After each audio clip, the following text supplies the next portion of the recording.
명로진 TV 태교 동화 너세니얼 호손의 큰바위 얼굴 두 번째 시간. 세월이 흘렀고 어니스트는 소년기를 벗어나 청년이 되었다. 그는 골짜기 사람들의 눈길을 끄는 일이 드물었다. 그의 삶에는 눈에 띄는 것이 전혀 없었기 때문이다.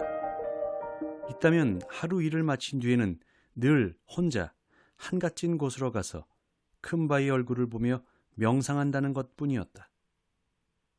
어니스트는 부지런하고 친절하고 다정했으며 그런 습관 때문에 할 일을 게을리하지는 않았기 때문이다.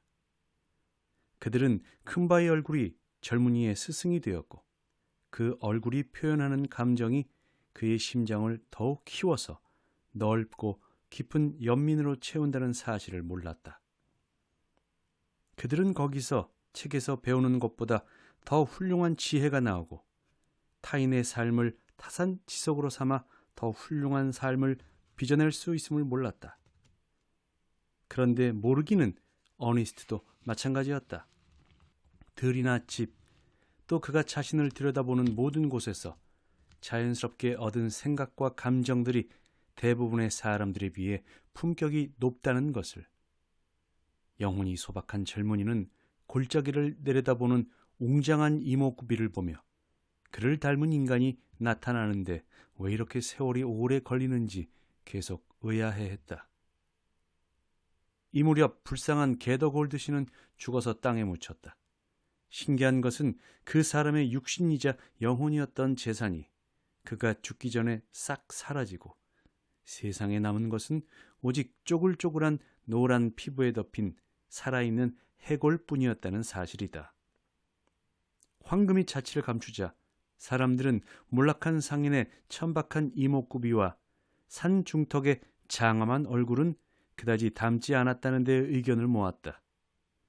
그래서 생전에 이미 그에 대한 존경을 거두었고 죽은 뒤에는 조용히 그를 잊었다. 오래전에 그 골짜기에서 태어난 한 소년이 군인이 되어 격렬한 전투를 많이 치르고 유명한 사령관이 되었다. 역사가 그를 뭐라고 부르는지 모르겠지만 야영지와 전장에서는 Old Blood and Thunder, 즉 오래된 피와 천둥이라는 별명으로 통했다. 전쟁에 찌든 이 퇴역 군인은 혼란스러운 군 생활에 지쳐 그만 고향 마을에 돌아가 휴식을 되찾겠다는 뜻을 밝혔다. 골짜기 주민들은 대포를 쏘고 잔치를 벌여 이 이름 높은 군인을 환영하기로 결정했다. 그랬더니 마침내 큰바위 얼굴을 닮은 사람이 나타났다는 이야기가 돌았다. 블러드 앤드 썬더의 한 참모가 골짜기에 왔다가 그 모습이 서로 비슷한데 놀랐다고 했다. 그래서 온 골짜기가 들떴다. 오랫동안 큰바위 얼굴에 눈길 한 번 주지 않았던 많은 사람들이 이제 그것을 자주 바라보며 블러드 앤드 썬더 장군의 생김새를 정확히 알아두려고 했다. 잔칫날이 되자 어니스트는 골짜기의 전 주민이 그랬듯이 일을 멈추고 숲속에 마련된 잔치 장소로 갔다. 근처에 이르니 배틀브레스트 목사가 목청을 높여서 다가올 좋은 일들과 그들을 그렇게 모이게 한 이름 높은 평화의 친구에게 축복을 비는 소리가 들렸다. 식탁은 숲속 빈터에 차려져 있었다. 빈터는 나무들이 주변을 병풍처럼 둘렀지만 동쪽이 뚫려서 큰바위 얼굴을 멀찌감치해서 볼 수 있었다. 우리 친구 어니스트는 이름 높은 손님을 보고픈 마음에 까치발로 섰지만 축배의 말과 연설, 장군의 답사를 들으려고 식탁 주변에 너무도 많은 군중이 모여든 데다 경비를 맡은 자원병 중대는 군중 속에 조용히 있는 사람들에게도 거침없이 총검을 휘둘렀다. 그래서 나서지 않는 성품인 어니스트는 뒷자리로 조용히 물러났고 거기서는 블러드 앤드 썬더 장군이 여전히 먼 전장에 있는 것처럼 제대로 보이지 않았다. 그러는 사이 사람들이 잔치의 주인공과 먼 산 중턱에 있는 얼굴을 비교하는 말이 들렸다. 똑같아! 머리카락 한 올까지! 한 사람이 기뻐서 껑충껑충 뛰면서 소리쳤다. 정말 비슷해. 확실해. 다른 사람이 응답했다. 비슷하다고? 이건 블러드 앤드 썬더 장군을 거대한 거울에 비춘 거나 마찬가지야. 당연하지. 장군은 의심할 바 없이 이 시대뿐 아니라 이 시대를 통틀어 가장 위대한 인물이니까. 음식을 치우고 장군의 건강을 기원하며 건배를 하자 그가 감사 인사를 하려고 일어섰다. 어니스트는 그를 보았다. 군중의 어깨 너머에 그가 있었다. 그리고 고개를 돌리지 않아도 숲을 넘어 큰 바위 얼굴이 한눈에 보였다. 그러면 정말로 군중의 장담대로 양쪽이 비슷했을까? 아니, 어니스트에게는 그렇게 보이지 않았다. 그 모습은 전쟁과 풍상에 시달려 힘이 넘치고 강철 같은 의지가 흘렀지만 부드러운 지혜, 깊고 넓고 온화한 연민은 전혀 없었다. 설령 큰 바의 얼굴이 그 엄혹한 권위를 지닌 얼굴을 닮았다 해도 다른 부드러운 특징이 그것을 완화시켰을 것이다. 예언이 말하는 사람이 아니야. 어니스트는 혼자 한숨을 쉬며 사람들 틈을 빠져나갔다. 아직도 더 기다려야 하는 걸까? 많은 시간이 빠르고 조용하게 지나갔다. 어니스트는 아직도 그 골짜기에 살았고 이제 중년이 되었다. 그리고 아무도 의식하지 못하는 사이에 사람들 사이에서 조금씩 이름을 얻었다. 언제나 그랬듯이 지금도 그는 노동으로 밥벌이를 했고 언제나 그랬듯이 소박한 심장을 가진 사람이었다. 하지만 생각하고 느끼는 일에 많은 시간을 보내고 인생의 고귀한 시간을 인류를 위한 소박한 희망에 듬뿍 바쳐서 마치 천사들과 대화를 나누며 은연중 그들의 지혜를 빨아들이는 것 같았다. 다시 신문들에 큰 바위 얼굴을 닮은 얼굴이 어떤 유명 정치인의 넓은 어깨 위에 나타났다는 보도와 기사가 넘쳐났다.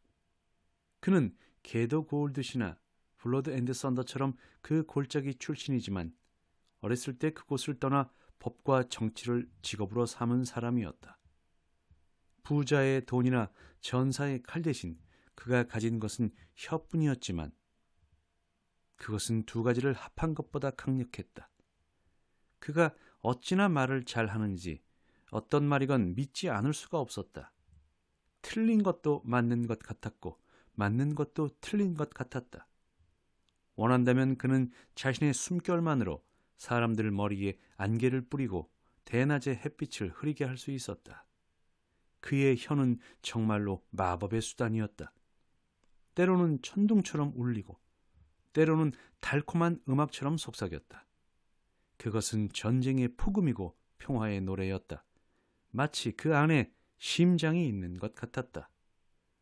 그는 전 세계에 유명해진 뒤 마침내 대통령으로 뽑아달라고 국민을 설득했다. 그 이전에 이미 추종자들은 그가 큰 바위 얼굴을 쏙 빼닮았다고 말했다. 그들이 그 사실을 어찌나 강조하는지 이 유명한 정치가는 온 나라에 올드 스토니 페이즈, 즉 바위 얼굴이라고 불리게 되었다. 그 이름은 그의 정치적 전망에 큰 도움이 되는 듯했다. 친구들이 그를 대통령으로 만들기 위해 최선을 다하는 동안 스토니 피즈는 자신이 태어난 골짜기를 방문하기로 했다. 이 유명 정치인을 막기 위해 성대한 준비가 이루어졌다. 기마대가 그를 맞으려고 주 경계선까지 나아갔고 사람들은 지나가는 그를 보기 위해 생업을 멈추고 길가에 모여들었다. 그들 가운데 어니스트도 있었다. 우리가 알듯이 그는 이미 한 번 이상 실망했지만 신뢰와 희망이 가득한 성품이었기에 아름답고 선량해 보이는 것은 무엇이든 믿을 준비가 되어 있었다. 그의 마음은 계속 열려 있었고 때가 되면 천상의 축복을 볼 수 있으리라 확신했다. 그래서 이제 다시 어느 때 못지않게 부푼 마음으로 큰 바위 얼굴을 닮은 인물을 보러 갔다. 기마대가 요란한 발굽 소리를 내며 엄청난 먼지 구름을 이끌고 나타났는데 그것이 어찌나 자욱하고 높이 솟아올랐는지 어니스트의 눈에서 산 절벽의 얼굴을 가렸다. 지역의 모든 유지들이 말을 타고 나왔다. 군복 입은 민병대 장교, 의원, 군 보좌관, 신문 편집자가 있었고 많은 농부들도 가장 좋은 코트를 입고 말들에 올라탔다. 너무도 눈부신 광경이었고 특히 기병대 위로 휘날리는 수많은 깃발은 정말 장관이었다. 몇몇 깃발에는 정치인과 큰바위 얼굴이 서로에게 형제처럼 친숙한 미소를 보내는 멋진 그림이 그려져 있었다. 그림대로라면 양쪽은 놀라울 정도로 비슷해 보였다. 악대에 우렁차고도 당당한 선율이 산 메아리를 울리자 계곡 전체가 이 높은 손님을 환영하는 듯 했다. 하지만 가장 웅장한 순간은 음악이 멀리 있는 산 절벽에 반사되어 돌아왔을 때였다. 사람들은 계속 모자를 던져 올리고 함성을 질러댔다. 열광적인 분위기는 빠르게 옮아서 어니스트의 심장도 밝게 타올랐고 그 또한 모자를 던져 올리며 목청껏 외쳤다. 골짜기의 위인 만세! 스토니피즈 만세! 하지만 아직도 그의 모습은 보이지 않았다. 저기 온다! 어니스트 가까이에 있는 사람들이 소리쳤다. 저기 스토니피즈를 보고 산의 얼굴을 봐봐. 쌍둥이처럼 똑같아. 화려한 행렬 한가운데 백마 4마리가 이끄는 대형 마차가 왔다. 그리고 그 안에 빛나는 정치인 스토니피즈가 큰 머리에 모자를 쓰지 않고 앉아 있었다. 솔직히 말해. 어니스트 옆에 있던 사람이 그에게 말했다. 마침내 큰바위 얼굴을 닮은 사람이 나타났다고. 어니스트도 마차에 앉아 연방 인사를 하며 미소를 보내는 그 얼굴을 처음 보았을 때 사내의 얼굴과 닮았다고 생각했다. 하지만 사내의 얼굴을 밝히고 묵직한 화강암 덩어리에 영성을 불어넣는 장중함과 위엄, 신성한 연민의 숭고한 표정은 없었다. 이 놀라운 재능을 지닌 정치인의 퀭한 두 눈에는 장난감이 시시해진 어린애 같은 또는 능력은 많지만 목적이 없는 사람 같은 지친 어둠이 담겨 있었다. 그 인생의 진실성을 불어넣어줄 고귀한 목적이 없었기에 뛰어난 성취를 이루고도 인생이 막연하고 공허했다.